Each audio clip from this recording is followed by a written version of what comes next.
Hello and welcome to the 9th episode of DM's Book Club, a podcast where we read about some Dungeons & Dragons and discuss how we might include it in our role-playing campaigns. My name is Fiona, and with me, back straight from the Lake Districts, or back off holiday and completely refreshed and totally doing amazing, is Ryan. Hello, Ryan. I was thinking you sounded like I was saying, and now he's back from the dead. Feels like it. Exactly. The north. If there is a north where people go to die. I'm good. Thank you. I hear you got salmon. Yeah, no, it went really well. I think we talked all about obelixes, and yeah, it was a super fun time. So, well, hopefully you'll listen to it, Ryan, and be like, oh, we need to up our game because Sam came totally prepared. I never ever go into anything with Sam and don't come out of it thinking I need to up my game. He's drastically over prepares compared to what I do. It's quite astounding and inspiring. Yes, but I think we're good. I think we're good to go. I've been reading. I've actually done my homework this time, which is good. I mean, you set the homework this time.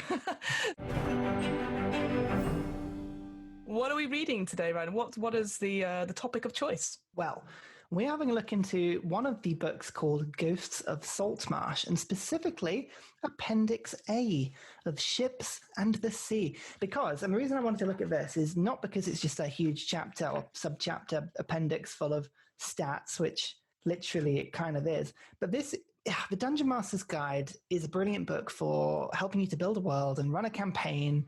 And a lot of adventures, I find, deal with, like, you could have a dungeon or a specific situation, a town, a city, an encounter. Here's something the characters do. It may take 1 session, it may take 3-4 sessions, and here's all the stuff you need to do it. But then you sort of think, well, if you're doing a campaign, you need a number of those different scenarios or adventures, and you need to sequence them up in some way. And unless your campaign is very, very specifically in one place, like it's set in a huge city that could easily take, characters from level 1 to 20, at some point they've got to jump between places. And travel is one of those things that's kind of like briefly mentioned in the Dungeon Master's Guide as to like, well, if you want to be hiring transport, it's this. Here's how far your character can run before they keel over and vomit everywhere. Like here's some rough rules on underwater travel and hiring bits and pieces. And then ships are kind of thrown in at the end of the Dungeon Master's Guide as like, and if you've got 25,000 gold spare, here's something you can buy. And lying around. Exactly. And for something that expensive and for something that important and possibly integral to a campaign, I just think ships are a really good thing to get your head around, because if you can make the whole, not just sort of just traveling from point A to point B, it's creating a transport mechanism that the party can take pride in, can become personalized, can add to the story, throw in more NPCs. And actually with this appendix, it not only chucks a load of different sort of mechanics into the game as to how to deal with it, but it also puts in a load of plot points as well, which are quite interesting, things that you can spice up a campaign and the drudgery of just, you're a week away from the port of death, sail at it, and we'll roll some dice and see if something happens. It just, I don't know, for me, it's, and because we've been running a campaign that is primarily based in a waterborne world. So lots of ships, lots of sail and islands and that sort of thing. So for me, I just quite enjoyed it. It's a very imaginative chapter, I think. Yeah, and that's one thing I was going to bring up. So obviously, again, it's the only thing we've got in common, really, apart from everything else, but like Xerios, because you created or had the sort of main plan for Xerios well before Ghosts of Saltmarsh came out. The idea of using like sort of water transport and having islands and all that sort of thing. I'm guessing this has helped you sort of map things down, or have you got sort of other ideas that haven't sort of come to the foray? God, words. Yeah, no, it has. No, it does. I think when I first brought the campaign out, I mean, we must have been 9 months into 5th edition coming out. Like it was pretty soon after it came out, maybe a little bit longer, actually. I'm just trying to remember when 5th edition did come out. Was it 16? 15? Yes. No one knows. I could look at the Dungeon Master's Guide if I wanted, but I'm not that keen. But it's definitely it's like 2015 or something. I should know because I looked at it. I put it in some episode notes a little while ago. But and when we brought the sort of campaign out, the Dungeon Master's Guide was the only real reference point for boats, and we were all really low level at that point anyway. So the idea of running your own boat or fighting something that had Kraken-like powers, for instance, was very low chance and wouldn't necessarily be something you'd want to throw into a campaign with like characters of level 3 or something like that. And then when we were playing, they brought out the Unearthed Arcana for ships, which came out maybe sort of 6 months into our campaign. And it really fleshed out a lot of stuff to do with a lot of the things that Appendix A, this chapter, then has a sort of consolidated and smoothed over, because the Unearthed Arcana, like any Unearthed Arcana, is totally jagged and rough, and bits worked and bits didn't work. And this sort of smooths it over. But it first put characteristics on types of crew, like, the important members of the crew and the non-important members of the crew, the types of boat, what the boats actually look like. I mean, like, it just says galley in the Dungeon Master's Guide and gives you a very brief description. But now we have pictures and we have layouts and things to actually solidify. The good thing is, I think a lot of the rules they put in place with this, the Unearthed Arcana and then also Appendix A, they do make logical sense. So I think we had kind of stumbled across maybe half of the rules in terms of how ships work. But what this does is, I think it neatens everything down, and it helps to do the one thing which is the bane of all dungeon masters, which is to smooth over initiative and make combat a little bit quicker. It's like anything where there's lots and lots of characters moving about at one point.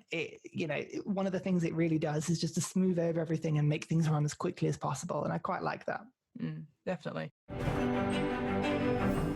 So it is quite a big appendix. So I'm wondering if you could do like a whistle-stop tour about sort of the main points of it. Obviously, you mentioned a bit of it, but just in general, ships and miscellaneous, I guess.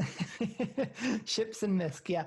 It's kind of, it breaks down into sort of fairly decently sized chunks. You've got the ship stat blocks, which basically it draws out and fleshes out, I think, 6 different ships for you, of which 2 are very small and then 4 are what I would call proper ships that have the workings of. Solid and then ships. Also, exactly. It then also talks about how ships work in practice. So not only in combat, but how they work on a daily basis in terms of taking them to, you're sailing it from point A to point B, how that works, and say something dangerous pops out of the water, here's how initiative works, and here's all the pieces of equipment, and blah, blah, blah, blah. And it sort of helps to sort of put those in. It talks a little bit about officers and crew, which I find really, really cool in terms of, again, it splits it into different categories of people and who's on the ship and which ones are really important and which ones definitely are not important, which is actually even more important, I would say, in terms of getting your head around things. And then it talks about things like upgrades, travel in terms of things that could go wrong, like mutinies and storms and random encounters, and how crew morale works. And so really it kind of fleshes out everything. It's pretty good. Yeah, I for me, my sort of knowledge of ships in general has obviously increased in the last, say, day or two whilst reading this. But for me, like the different sort of officers, obviously, I appreciate this comes from sort of seafaring ships, but obviously in sci-fi, so Star Trek and stuff, you have obviously the captain, a first mate or number one, a bosun as well. And then a navigator, but a quartermaster, surgeon or medic office, and then cook.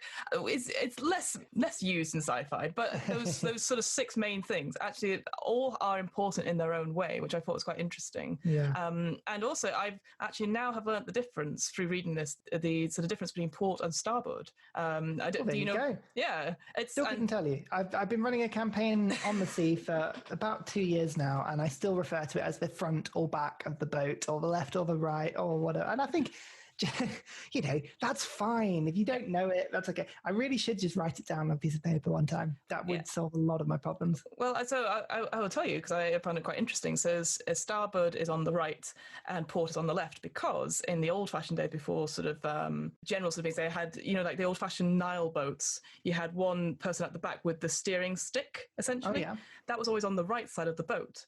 And so it comes from sort of the old word for steering side of the boat, starboard. Yeah. And then the other side was the place where they dock the ship, because obviously you can't put it with the stick side because you won't be able to move off. So they would just call that bit the port side, because that's where you would put the ship up. So there you go. There you go. I did not know that. Interesting. I always assumed it had to do with with shipping ports and back when, the age of sail, maybe they came in from a certain direction and left in a certain direction to stop people crashing into each other. But No, that's I do like that. I mean, I thought it was always something to do with like the stars. I thought like starboard somewhere in the center. So I was completely wrong about that. But Yeah, maybe. But then I guess people travel in different directions across the sea, so maybe the stars will be on different directions. I don't know. That's very true. Well, I thank God I'm not running a campaign in on boats. Oh, I find you just make it up as you go along, and people will correct you. It's the best thing. That is true. So what stood out for you? What was sort of your sort of big highlights then from this sort of appendix, would you say? I think just generally the ability to sort of flesh out a campaign in terms of being able to take the idea of running a boat and then what the practicalities of that would be, where your characters could fit into all of that, how the NPCs could come into it, how things work in terms of the combat.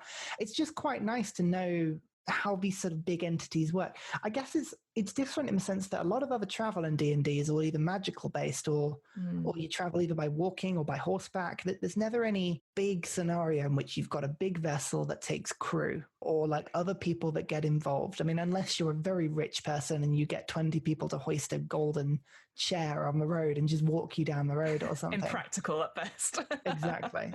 It just gives a good sense of how these things work in real life. And actually, it's brought back a mechanism into the game, which I remember from 3.5, which makes me feel very old. And I'm sure other people will go back further than that. But for me, 3.5 was when it was all new and really complicated. But it brings back a concept of like a damage threshold, which is, again, an interesting way of thinking about ships and also how they work in practicality. Yeah, for me coming out to it, like, so most of my campaigns haven't been based on the sea for obvious reasons, because like for me it just adds that I always see the sea as an added complication because you could drown, and weapons if you're underwater with no air, your weapons if you're fighting or something, it just takes a lot more, so it is a difficult terrain, let's put it like that, so the players have to think about ways to get around it, which might not be permanent solutions. So I was always like, as a player, I love it. As a DM, that sounds way too complicated. But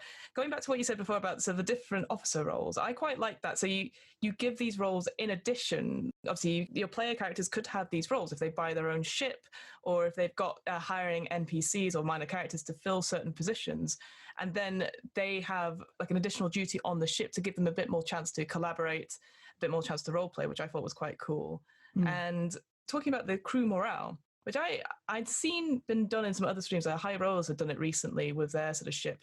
The idea that the crew obviously have a certain sentiment or mood, and then every day you sort of, if things don't go well, lack of food, the captain's being a bit of an asshole or whatever, the mood sort of goes down, and you've got to sort of, come to a consensus, like with anything, like just sort of like check in on the crew, have the sort of first mate boost morale. It doesn't really say how to boost morale. Presumably you just go around and do like quick HR meetings and chats. But yeah, if it gets below a certain threshold and you do the check and you fail, then there's a mutiny of some sort. And the idea that going forward, when probably we'll go on to talk about hazards, that these officers have to make certain checks. They can do whatever, as long as if they're doing something to help the ship get through this hazard, whether it's a natural hazard or if it's a magical hazard or a crew-related hazard, they make the check. But then for every officer that's not, certain officers will be in certain checks for sure. But if you don't have someone that's filling that role or not someone that's going to step up for that role, that's just going to count as a failure straight off, which I was like, oh, wow. So if you've got a very small, like top crew, say you don't have a cook or a surgeon, or even, you probably should have a first mate, really. They are sort of the PR person for the captain. But if you don't have certain things and those checks come up, then that's just going to be a failure against you. And then the idea is that, so you roll it all, and then you roll for the crew as well, and depending on their success as well, and then just do a group check, see how well you succeed or not. I thought that was, again, quite interesting, because, again, something else I hadn't thought about is giving that sort of agency to someone that's not the players, and realistically is not you either as the DM. It's just another third party that people have to consider, and consider the thoughts and feelings of people that they work with in close quarters. Yeah. No, I thought, yeah, the quality score and how the crew works generally, it is a really interesting mechanism, because I guess it puts into practice the nature of this being more of a long-term adventure or a long-term voyage where, you do get beaten down by days upon days upon days at the sea doing hard jobs and, having to keep morale up. And, Yeah, no, you're absolutely right. Fleshing out the different roles is really interesting. I mean, the way I look at it is you've kind of got, I would say, 4 different classes of roles, and so you can pin it down into this. You've got the named officers of the ship. Now they're always going to be really important, and generally speaking, you'll have the characters sort of fill in those roles, or you could hire people, but they're going to be quite expensive to do. You've got other player characters that aren't necessarily a named role, so people who can still go about and are players and therefore are really important and can always do what they want, but they don't necessarily have any influence on these ship issues that have. You've got the crew, and as you say, the crew and the sort of crew quality and how that's all dealt with is really, really good. But the book's really good actually at explaining that the crew they are definitely used to run the boat. They are never like around and spare in order to just be flinging crossbows off the side and stuff like that. Like they are, I guess this is something that we've perhaps sort of used before in our campaigns where you think, oh, I've got 20 people on the ship, they've all got to be doing something. Actually, no, they're probably all running the ship.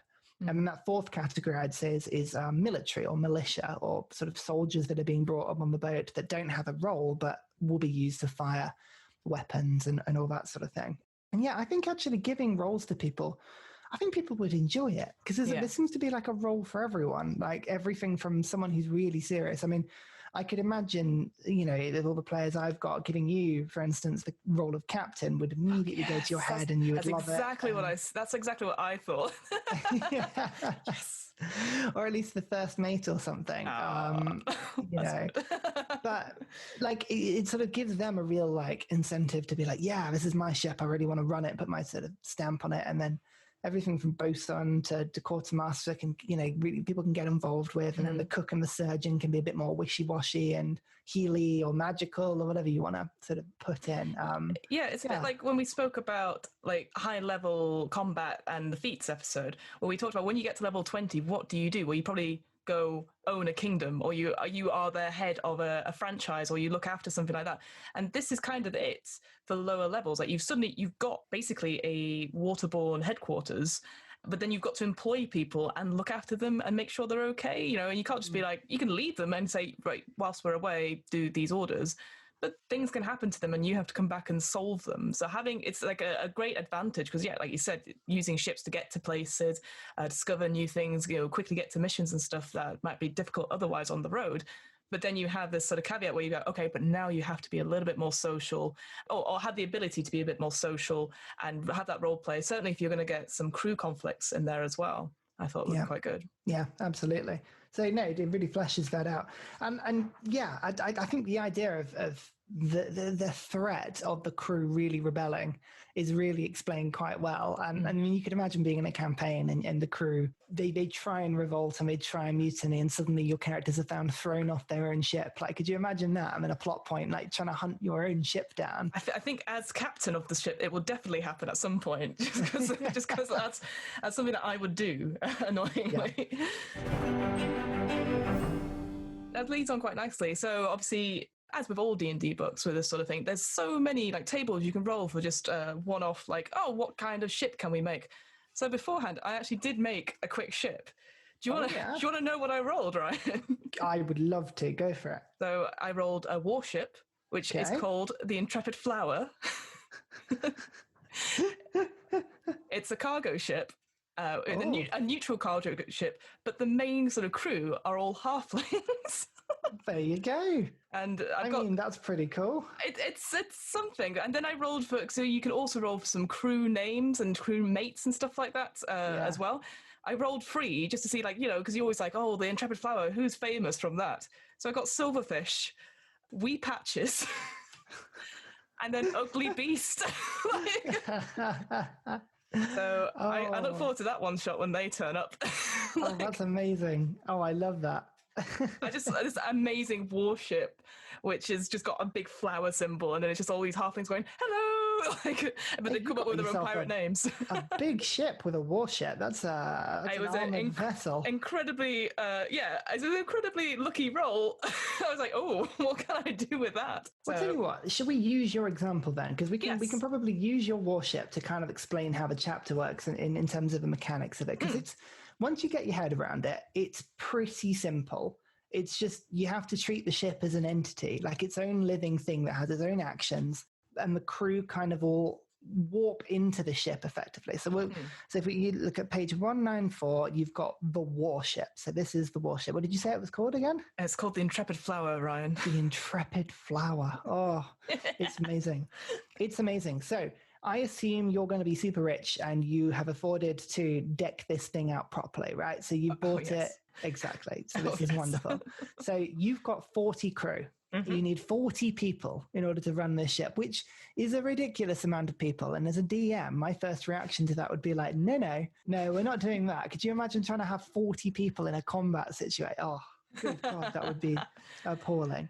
And then you can have another 60 passengers. So normally the book suggests that you can have militia or soldiers under your command. So I assume that's what you've got, 60 Knights of the Realm?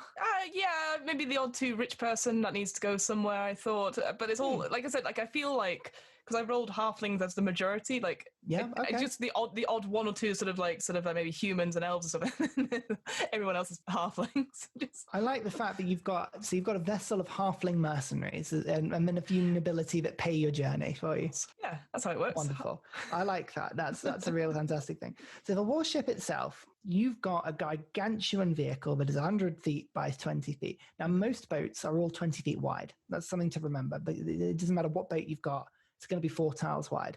And this thing is absolutely massive. It's got 4 decks, including sort of like a sort of split forecastle and quarterdeck at the top. And you've got different things you can do. So I'm suggesting you're going to be the captain. Yeah? Yep, me. Okay, that's great. And you've got officers on this ship. I assume you've filled somebody into every role. So you've got a first mate, you've got a bosun. I'll go for Wee Patches as my first mate. And then Wee Patches, I like Wee Patches. I guess bosun will be Silverfish. Okay, that sounds like... Yeah, Silverfish. And then who could Ugly Beast be? Ugly Beast sounds like a quartermaster. I think we would need a quartermaster. We need to know where we're going, so I agree. Absolutely. And then nameless NPCs as your surgeon and cook, because, that makes once sense. you've got Silverfish in, that's all you need. That's all you need. So you've got yourself a crew of 40, including those named individuals. Now, you will be very pleased to know that you have your own sleeping quarters, your own captain quarters. And if you're a named person on the ship as well, you also have your own quarters, which is quite nice. Everybody else sleeps down in the hold or on the main deck or wherever they can basically get space to. Now, let's say you get into a spot of trouble and something attacks your ship. Yeah, you get broadsided by... Oh, God. Yeah, Wallace and his hungry master boat. I've literally been watching MasterChef and that's all I can think of. No, not Greg Wallace. So, Dread Pirate Wallace. Dread Pilot Wallace, yeah, exactly. So Dread Pirate Wallace, he's got a ship and he is engaging you. So we've rolled for initiative. Oh, God. So your warship has its own initiative, which is -3. So already when you're rolling initiative, that's not so good. No. The crew all get put into that initiative roll. So all 40 people are all in the same initiative roll, except from your characters and the named crew. The named crew who are not characters all get put on the same initiative as your ship, right? So it's only your party. So you and whatever players you're playing with, you roll initiative as normal. Right. And the crew's quality is the plus or minus that goes with your ship's initiative, effectively. So the better the crew's quality, the faster the ship reacts in combat, which is quite good. Useful, yeah. So you could have a +7 if your crew were absolutely on point. Otherwise, the ship acts last and everyone else kind of, does what they're going to do and the ship sort of messes around afterwards, which kind of makes sense. The ship is a bit sluggish. Yeah. So you're the captain, which means you can do a few things with your sort of your turn and your movement effectively. You're the one that gives the orders, right? Yeah. If you say something should happen, the ship does it. That is just like instantly they must do what you tell them to do, unless they, mutiny. And they don't like me, yeah. Yeah, exactly. Exactly. But you can do things like helping the ship to aim its weapons. You can tell the ship to go at full speed. You can give, sort of different commands that sort of help the ship out. And that kind of takes your action. Those are replacement actions you can use. Otherwise, you can be barking out orders just with your talking, and you can run around the ship and you can be throwing javelins or casting fireballs, whatever you want to do in your turn. So people listen to you, but you can still do what you're going to do. I can still be me. Yeah. Exactly. The other characters will do what they do and can do the same thing. Different people have different, like, so the named crew obviously can help with certain actions, like the first mate and the bosun have a few actions they can do as well, which is interesting in combat. And then the ship takes its turn, and you can see your warship can do 3 things in a turn. Exciting. Or less if you've killed your crew, which is, that's not great. So you can fire your weapons. The 2 different types of weapons. You've got ballistas and mangonels. And I had to search what a mangonel was. I had no idea what those were at all, because they're in the Dungeon Master's Guide anyway somewhere. But I had to look what one looked like, and then obviously it's on the maps as well. Yeah, they're just classic catapults, the ones that have springs in them effectively, rather than trebuchets, which are the ones that fling using big old counterweights. So yeah, exactly. They're what you think catapults are when you're young, and then people go, oh, well, technically people use trebuchets because they're better. So mangonel. So you've got that. So the ship can do 3 things. It can move, fire a ballista, and then fire its mangonel. So the ship's pretty good. And it's also got important parts. So I assume because you're captain, you'll probably be at the helm, or maybe you've given the helm to someone. Where would you see yourself? Please, I will stand at the helm, like amazing, like superhero pose with the storm. Yeah, wonderful. So the helm is everything that involves the turning mechanism of the ship, effectively. So you've got a steering wheel, you've got a rudder, you've got all the mechanisms that move it from one place to another. As long as that thing is working, you can turn the ship. If that is broken, you can't turn the ship. And that's a bit of a problem. Your ship will then just be locked in whatever position it was in previously. You've also got oars and you've got sails. So you could either use your oars to sort of push up against the wind. Obviously, the oars are in. The oars can take damage. The more oars get knocked out, the slower you go. And the same with the sails. Now, the one thing you will notice about the ship is, especially when you look at the hull, which is effectively your ship itself. That's the ship in terms of its damage. And it's really tough. Armor class of 15 is not great, but it's made of wood and it's pretty big. So hitting it's fine. But damage threshold of 20 is really important. So if someone comes along and smashes it with an axe, they have to do 20 or more damage to do any damage at all. So 1 to 19 damage is ignored, and then 20 or more is taken at face value. So the ship has to get hit pretty hard for it to take damage. So things like crossbow bolts and arrows and javelins and all that sort of stuff is not going to make a big difference. But the sails do not. They have an armor class of 12. They have no damage threshold, so they just take damage as normal. And they only have 100 hit points. So your sails can get shredded pretty quickly. And the same with the oars. They can get broken pretty quickly as well. So you could see getting into a position where actually your movement mechanism could get destroyed way quicker than your ship is. So as a captain, you've got to think about that. Do we want to keep moving in combat, or do we bring our sails in and bring our oars in and keep them safe within the hull, and we'll just float and fight and let people come to us? Right? How would you think? What would you captain? How would you? How would I captain? I'm going to assume that Dread Pirate Wallace is on a similar ship to my own, just for ease. So it's another sort of warship, perhaps. Yeah, I'd say it's a little worse than yours, though, because yours is brilliant. Well, that for flavour, yes. Oh man, see, me being me, I definitely just want to ram it with the naval ram. So, but Absolutely. I think though, because I think I would be like a full speed captain or whatever, but I think I would take the sails in first. I think sails are more important than oars, because sails, they seem to get more. Yeah, you have more speed, I think, with the sails. Yeah, a little bit more speed than and you do, as long as the wind is with you. That's the the wind is always with me. It is. That's good then. So brilliant. So you can stand there. You've got the helm that you're sort of helping. The crew can actually be on the helm, so you've still got your actions to use in combat, but you can make sure that the ship is being turned. So I'm just looking here, special officer actions. So yeah, the captain, first mate, and bosun, you can tell them to take aim. So you can go and literally manhandle or lady handle one of the weapons and give it advantage. Just, get out of the way and you take it yourself and fire it. Yeah, push them out the way. And then full speed ahead, where you basically get the ship to go quicker than it normally would. I'm not entirely sure how that works, but just the inspiration of me shouting full speed ahead, I think it's the magic of the voice of the captain. Absolutely, yeah. And then you spoke about the ram, so that's interesting. So crashing a ship is always a big problem. Your ship is a gargantuan ship. In fact, most ships are. So if your ship takes damage by crashing, for instance, you take 16d10 bludgeoning damage, which, if you didn't know, is about 85 average damage. So your ship, you could crash your ship a good sort of 7 times before it would get destroyed. So that's not too bad.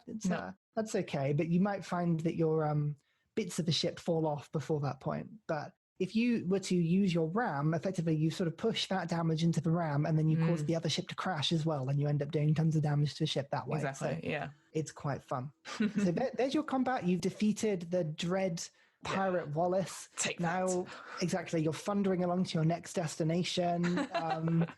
Let's say your crew are heavily inspired by your heroics, so the crew quality's up, but unfortunately you took some damage. He threw his flaming scones at your sails, and bastard. Exactly, all of the things burnt up. So you've got the bosun and the crew doing repairs on the way. It gets foggy, so you have to get your quartermaster to take navigational directions and try and stop you from crashing. There's all kinds of things that could happen.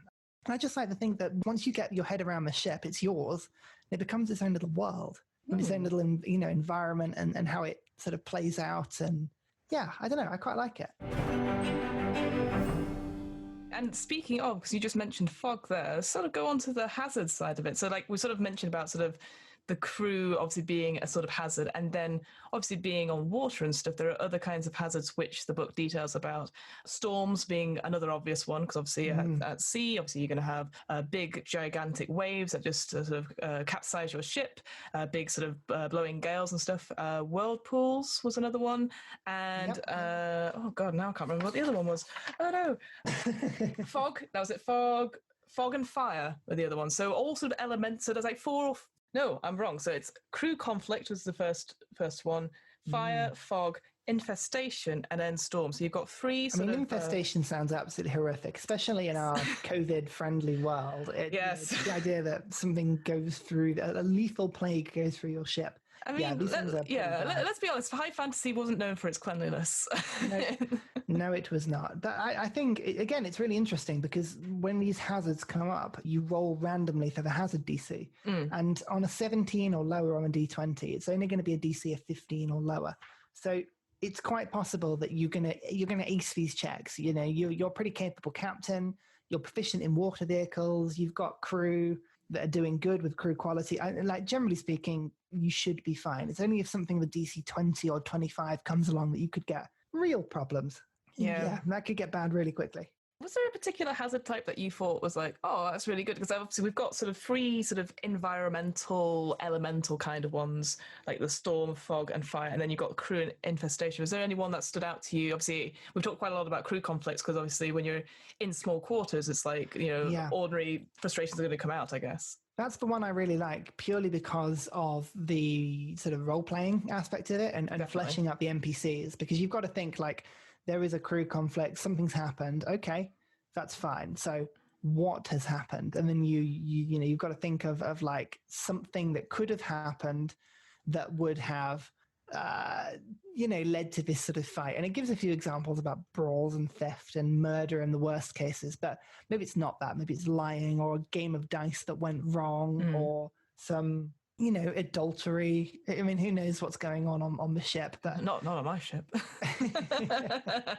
Exactly. You only take bachelors on your ship. It's all fine. Yeah. It's you've got to think about that, and then you can flesh out NPCs. So if like a murder's happened, you've got to maybe name 2 or 3 of the suspects on the ship as you're trying to. You could turn it into the whodunit. Or especially if something's been stolen, then you've got to like try and find it on the ship and sort of do things. Got to think about how you're going to. I mean, obviously there's checks you can make to see how well you do, but maybe you'd let your player sort of role play it out a little bit to gain advantage on a check, or to change the DC slightly, or there's all ways you could sort of change it. Definitely. I think for me, looking at it, like, one thing I think it didn't include, which I wondered if they would do, but it could lead, I think it's, what did I say? It's like a means to an end, I guess, as a hazard. So obviously they've got storms, and looking at that, you've got like heavy gale, storm, hurricanes, etc. What about the complete opposite, which happened to us in Xeros, where there was just no wind at all, and there was no way to power the ship for long periods of time. So you're stuck out in the open water, which means that you could obviously have encounters with other ships, other creatures coming together, and crew conflicts as well, as you're out there for days and days and days and you don't know when the next thing's going to happen. So I thought that would be an interesting sort of hazard to put in. Yeah, but you can throw that in, especially because you think, well, you do have oars, so you get the ship to be powered on oar power. But then the crew have got to be doing that all day. And does that hit morale? Does that hit the crew tiredness? Are you going to wear your crew out? So people are going to start fighting because they think, oh my God, we're miles from shore. Yeah. Got to row the whole thing. Yeah, no, you're absolutely right. These things definitely can come through. And then sort of going to another aspect of sort of like creation in this one, obviously creating islands that you can come across, whether you're swept upon them or you find them whilst sort of doing your track mission. So in part 2 of my homework, I did an island creation. Would you like to hear about my island that I created? I would love to, please. So it's a hostile island. Nice. The boss, or sort of the main leader of it, is a spirit naga. And I don't know if you've looked those up, but those are quite terrifying. For those people who don't know, a naga is sort of like a horrific sort of snake creature with a face of a humanoid, essentially. Ooh. And spirit nagas are sort of known because they have a property called rejuvenation, which means even after they die, in 7 days they come back to life. And the only way to stop them is through a wish spell. So I was like, oh, that's good to know. Yeah, I know. Because I didn't know what one was. Problematic, yeah. Yeah. The sort of motivation for the leader is that they never aged, or sort of their intention, they never age because it consumes the souls of their victims, which is like, oh, good. Okay, great. Inhabitants are goblins. And then the reason why the ship might be there is that rivals challenged you to stay the night. I don't know if I would want to stay the night if I knew what was there. Your rival. Oh, you'd have to make something that would be a good rival for you. Probably it's like another warship of gnomes, probably. Oh my word, that is intriguing. Yes. You know what, you could make so many more of these. Maybe I should have used this creator for all the islands in my campaign. Help to spice things out a little bit. No, you've got. I think there's only so much you can do with. I think that's the thing with dice generations are great, and like you give you the idea and the sparks and stuff. But sometimes I'm like, really, I don't know if I want even myself to be on this island, and unless there's a real reason to go there. But yeah, I think it's a good idea for like a jumping off point, and then you could always tweak the details as you see fit, for sure. Yeah, exactly. No, I like your island though. I mean, I would want to be challenged to stay there. That sounds great fun. It's like I like the idea that I would probably put it as like a Animal Crossing type island, just to really screw people over. Like, oh, come to our island, it's really nice. Or is it? Yeah, so the other thing I thought was interesting, some of the other environmental hazards I saw was, so the mists, for example, sort of the fog aspect. So they sort of talk about 3 different types, which are ghost mist, Shadowfell, and then wild magic. I don't know if you've got any opinions on those kinds of mists at all. Which mist do I produce? Is that like a sort of like... No. I think I like the idea of a wild magic one, like just because it can throw anything. I mean, we're talking another table within a table here. Yes. I think the wild magic is definitely taken from the sorcerer wild magic table, which is just a little bit of chaos. It can be destructive or just silly. And that, I think, just a wild magic fog is quite interesting, really. I quite like that. Yeah, and then those coupled with sort of the different sort of magical storms you can have with the different sort of abjuration, where you could just teleport within your current location depending on where the storm sees fit. Various sort of the conjuration one where you've got air elementals just coming in to attack. All these sort of things, which I thought was, again, cool ways of just sort of having that little taster of stuff. Like I'm certainly someone who has no idea. I can't even remember half the magic classes, as it were. And then even then I go, oh, abjuration means something. Just having to work that out. But it's quite nice to have those ideas in play, so you could always just pick out. So I've been quite liking that. But the other big one that I really enjoy, before we go on to what you didn't like and stuff, I really loved the lure lights. These sort of weird, horrific sort of will-o'-wisp sort of lights in the water, which if a creature sees them, they have to make a save, and otherwise they are charmed for it for 24 hours and just stay awake. And then they repeat this at the end of every 24 hours, gaining a level of exhaustion until presumably they die.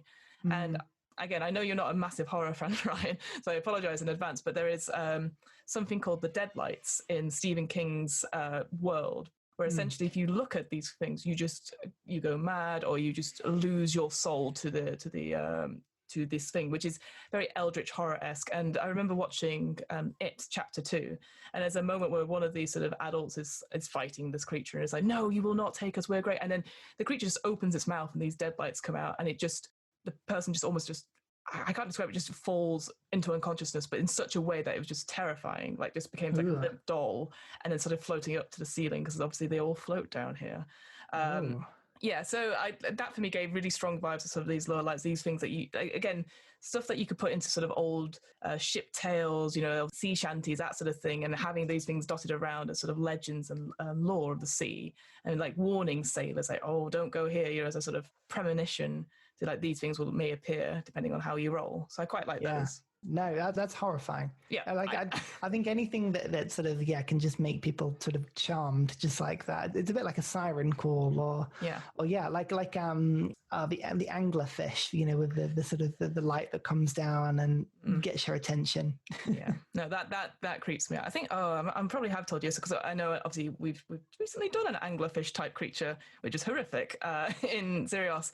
There's a podcast called the Magnus Archives, and one of the very first episodes talks about like an anglerfish type creature hiding in the streets of Edinburgh, but on its sort of frontal sort of string, I don't know, is a person, and the person's asking people going by, oh, do you have a light for my cigarette? Do you have a light for my cigarette? But it's just bland, and when you take a picture of it, it's just completely dead, and there's just eyes far back in the street looking at you. It's a horrible, massive creature. Yeah. Anyway, it's horrible. Well, now you're in the right mood. Was there anything you didn't particularly like about this chapter? Anything you'd think, oh, maybe I'd change this or tweak this instead? I think, I mean, as much as I like, things like the wild magic table and all that sort of stuff, I'm always a little bit skeptical about putting random things in, just because sometimes it can derail like a story that you're trying to tell. So I think being able to personalize things to whatever you are doing or whatever story you're trying to tell is really important. So as you say, like being able to introduce like the lack of wind as a hazard or something like that is really cool. I mean, there are some really, really good ideas in this book. I mean, I always find the idea of a whirlpool really like cliche. I don't know. Now I'm going to end up throwing one at you. Oh, please don't. But like, I don't know. That maybe if anything had come up in this chapter, I just thought, oh, come on, something a little bit better. Random encounters that come up. Sometimes you're like, well, how would a ship encounter that? Like for instance, one giant shark, you're like, great, well, the ship would just sail past. Like even a giant shark is tiny compared to a warship. So I don't know, there's a lot of imagination you need to use on some of these some of the encounters. Yeah. And I think I agree with you with the whirlpools. Like, I mean, this comes from me not being a scientist and you not being a scientist, really. Like, how often do whirlpools happen in the real world? Do we know? I don't know. Like, no, that is a good question. It's a really good question. Because I always see them in films or in, I know it's something to do with, oh God, I'm going to sound bad, but it's something to do with currents and whatever. But it's just, you don't hear about them anymore, or people can bypass them because they navigate in such a way. I mean, this is me talking about the real world rather than the fantasy world, but I just feel like there's always a reason for a whirlpool, and I think they talk about it as well, like, oh, it's a portal to another plane, or it's something else rather than a natural phenomena. And I think it's just like, there's probably other ways you could do it. So like, I prefer the idea of the mist being used as a sort of, there's been a tear and the sort of the different gases are forming this mist, and so you don't see where you're going and then you appear, rather than, but then I guess the whirlpool then can create damage to your ship, so it's less likely that if you do come back you'll be able to still navigate the sea, whereas fog might be slightly different, I guess. Maybe portal to the elemental plane of water or something, or like a sort of teleport shift, like an abjuration. It was an abjuration storm or an abjuration something like that it was mentioning before. I think the only thing I didn't like, so again, loads of ideas, loads of things to jump off of, is, again, and I think this is more coming down to me as a DM, it's just a lot to think about. Obviously, I feel like it's obviously something you'd have to prep well in advance. This is not something you can do off the cuff, just being able to even read it once or twice through. But I feel that this sort of combat stuff primarily was sort of made for miniatures and wargaming-esque. So like you would have the ship there, and we've obviously, when we were playing in real life, we would do that quite easily. You had the ship map out, we'd have this minis, and it was just helpful for everyone to work out the distances between creatures coming towards us, different ships, etc. And it was really exciting as a result. And I guess you could do this online as well, like Roll20 or any map systems. Yeah. I think it's really hard to do this with Theatre of the Mind completely. Like, I think just certainly if you're trying to work out the speeds of the ship, so it's now going at this speed, and now it's doubled because you're going full speed ahead, and this ship, unless you're going to get your players to really describe what they're doing and then box it down, I think it could take quite a lot of time. And I feel could get quite exhausting because you're trying to work out where all these things are. Because what's in my mind, it won't be in your mind or another player's mind. It's just, I feel like you have to have some point of reference. And maybe it's because I feel D&D is going towards more miniature stuff than Theatre of the Mind. Because it, in a way, wants to sell products, which is no bad thing. But again, I think for me, I was like, maybe there's just another way to streamline it. Maybe have an option to be like, so if you're doing it full map, full minis, etc., you can do it like this, but here's a streamlined option if you're doing pure Theatre of the Mind instead. Yeah, like taking out distances and putting it with like a sort of short, medium and long ranges. Exactly. Like, encounter sort of levels. No, I get that. I wonder if they will push in that direction more, especially after what we've been dealing with COVID and everybody staying at home and more things being done online and virtually. And I guess D&D has always had a place online in the sense that people use their own maps and they use their own figures on software. So maybe it won't go away completely. But no, I know what you mean. It's you need to sort of sometimes just sort of smooth it over a bit and make it a little bit easier. Definitely. So how would you implement ships into your campaigns, Ryan? I guess it's like the last question. I think at some point your party will have to travel on a ship. So knowing what sort of ship they're traveling on would be really good. So you're encountering a merchant ship or a cargo ship or a slaver ship or something you're taking a journey on. And then at some point you're going to meet pirates because of course you'll meet pirates. So you've got to do that at some point. So getting a sense of what pirates look like and how that works is really fun. And then I guess once your players get to a certain level, there's always the option they could afford their own boat or their own crew or be renowned enough for that. So I always think that's quite a fun thing to imagine as well. Yeah, I think for me, I think I would have it so that, my campaigns would have it integral that you will be on a ship at some point and it will be for a long time and maybe once or twice, etc. I think the thing I would probably do is, pirates are fun. I know some people are like, oh, but pirates are so cliche and stuff like that. I mean, I love, now I've completely forgotten what it's called. The Pirates of the Caribbean, you have sort of like outlandish pirates, serious pirates, the people that are caught in the middle, different boats, the combat and stuff like that. So, and what's put in Saltmarsh is there is the Sea Princes sort of federation, which is like these pirates getting together to create a pirate nation in this kingdom. And I like that idea, again, you're having to deal with this sort of the ongoing sort of ongoings of these pirates and having to deal with them, and then maybe you go to the meeting of the pirate council for whatever reason to parlay. That would be quite fun. Yeah, this should be your campaign. Why are you not doing this? No, because I'm bad. You could do. You've got all the names of your pirates now. You've got that whole table. No, they're a neutral ship. The halflings, the intrepid flower. That's not a. Not a pirate ship. Make your own. The ravenous caterpillar. Ooh, the dead rivals. The other idea I had, and I know you're going to be like, oh, really? But in Stardust, the sort of the film and the book, there are pirates, but they are sky pirates. So I want, so there are upgrades you can do. We only briefly sort of talked about them, but upgrades you can do to your ship to get better ramming stuff. You can get better figureheads that can breathe fire or become iron golems, etc. I want a button on my ship which I go, and now we fly. And like at the end of Peter Pan with the ship, it sort of flies up slowly into the sky. Yes. And basically almost have he's called, what's he called? Captain Shakespeare is the character in Stardust, where he's just like a very flamboyant, being like, we will capture the thunder because the thunder is the business, and the crew are all proper meathead pirates, and you're just flying in and out of storms. I was like, yes, that's what, which seems so pointless. You're like, yes, ships in the sea, and I'm like, no, ships in the sky. So I just take it on. But those are the only bits I would change. I think as you said, the appendix has such really good ideas and really helps formalize any issues you're having with sort of the combat with big structures that you need lots of people to work together, the parts and stuff. But now I want more difficult terrain. I want to be up in that sky, and if I fall off, there's a really good chance I will die. Exactly. I think in terms of skyships, I may be wrong, but did they go into it a little bit in the Eberron book? Yes, maybe. I think they do for Githyraki, I think.